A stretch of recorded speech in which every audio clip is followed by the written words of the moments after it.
Video को आगे देखने से पहले वीडियो को लाइक कीजिएगा। अगर नए नए चैनल पे चैनल को सब्सक्राइब कीजिएगा। अब बात कर लेते हैं कि कल्लू के बारे में भाई। तो भाई कल्लू का जो कैरियर है ना, विरोधी लाइव आकर के उसका राइटर हो या मैनेजर हो, सब कोई लाइव आकर के उसका कैरियर को जो है ना नाश और बर्बाद करने के लिए तुल गया था। लेकिन निकला क्या, फायदा हुआ क्या, आप लोग को बताते हैं। जो कि कल्लू को बर्बाद करना चाहता था ना, आज वही सेम चैनल पे नाच रे पत्थर की नागिन जैसन वही गाना गाया था कल्लू।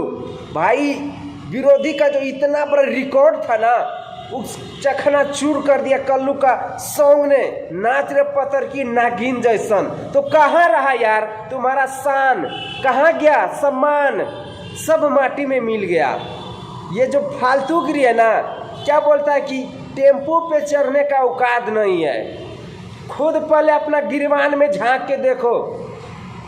तो भाई ये सब ना राजनीतिक दर्शक को दिखाता है, पब्लिक को मूर्ख बनाने का काम करता है। लेकिन आज का डेट में ना मूर्ख पब्लिक बन नहीं सकता, किसी को बना सकता है, किसी को बना सकता है तो किसी को बिगाड़ भी सकता है। ये जनता का हाथ में है, और जनता के साथ में इतना बड़ा बड़ा राजनीतिक जो खेलते हैं ना, वो सब विफल हो जाता है। तो भाई और आप लोग का क्या राय है कमेंट सेक्शन में ज़रूर बताइएगा। अब से मेरा जो वीडियो बनेगा ना, अब कुछ अलग कैटेगरी का ही बनेगा।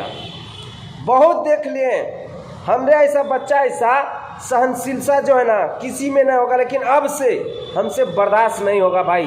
जो कि भोजपुरी समाज को कचरा करेगा ना, हम उसको कचरा करके धर देंगे। तो आप लोग का क्या राय है कमेंट सेक्शन में अपना राय जरूर दीजिएगा। मिलते हैं आप लोगों से नेक्स्ट वीडियो में। वंदे मातरम, हर हर महादेव।